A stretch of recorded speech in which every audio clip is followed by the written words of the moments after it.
வணக்கம் மாணவர்களே. இப்போ நம்ம இந்த வீடியோவில் என்ன பார்க்க போகிறோன்னா 6ஆம் வகுப்பு தமிழ் பாடத்தில் டேம் 2ல் இயல் 1ல் திருக்குறள் கொடுத்துருக்காங்க. இப்போ அதற்கான ஆன்சர்ஸ் பார்க்கலாம். ஃபஸ்ட்டு சரியான விடையை தேர்ந்தெடுத்து எழுதுக. முதல் ஒன்வேர்ட், விருந்தினரின் முகம் டேஸ் வாடும். ஆன்சர், நம் முகம் மாறினால். அடுத்து இரண்டாவது, நிலையான செல்வம் டேஸ். ஆன்சர் ஊக்கம். அடுத்து மூன்றாவது, ஆராயும் அறிவுடையவர்கள் டேஸ் சொற்களை பேச மாட்டார்கள். ஆன்சர், பயன் தராத.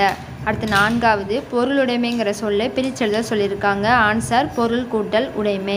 அடுத்து ஐந்தாவது, உள்ளுவது கூட்டல் எல்லாம் சேர்த்தெழுதுக. ஆன்சர், உள்ளுவதெல்லாம்.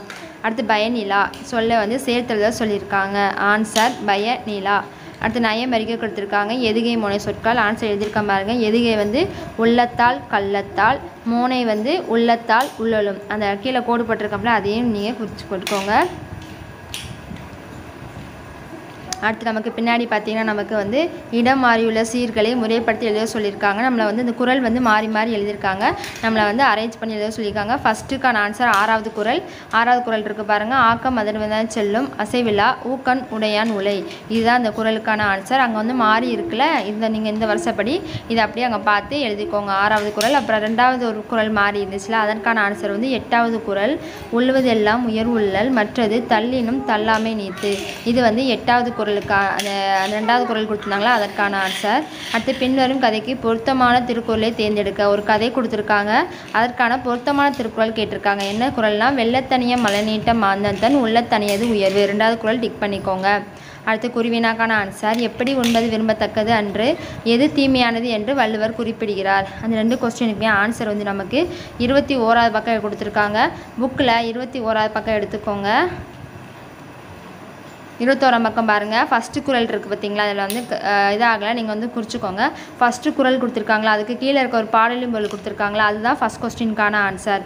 அந்த மேலே ரெண்டாவது குறளுக்கு மேலே ஃபஸ்ட்டு குறள் இருக்குது பார்த்தீங்களா, அதோட பாடலின் பொருள் கொடுத்துருக்காங்களா, அது கீழே அந்த குறளுக்கு கீழே 2 லைன் கொடுத்துருக்காங்களா, அதுதான் ஃபஸ்ட் கொஸ்டினுக்கான ஆன்சர்.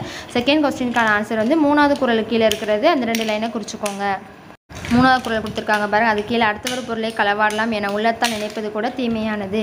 இது 2வது கொஸ்டினுக்கான ஆன்சர். அடுத்து 3வது கொஸ்டின் பார்த்தீங்கன்னா, ஆக்கம் யாரிடம் வழி கேட்டு சொல்லும். அடுத்து 4வது கொஸ்டின், நாம் எத்தனை சொற்களை பேச வேண்டும் என்று வள்ளுவர் கூறுகிறார். ரெண்டுக்குமே ஆன்சர் 22வது பக்கம் இருக்குது.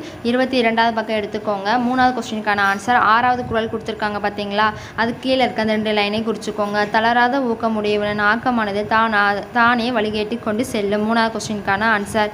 அது 4வது கொஸ்டினுக்கான ஆன்சர் அதே பேஜில் தான் 10வது குறள் கொடுத்துருக்காங்க பாருங்கள். அது கீழே 2 கொஸ்டினை குறிச்சிக்கோங்க. பயனுள்ள சொற்களை மட்டுமே பேசுக, பயன் இல்லாத சொற்களை பேசாமல் விட்டு விடுக. இது 4வது கொஸ்டினுக்கான ஆன்சர். நம்ம இப்போ 6வது இயல் 1ல் இருக்க எல்லாத்துக்குமே ஆன்சர் பார்த்துட்டோம்.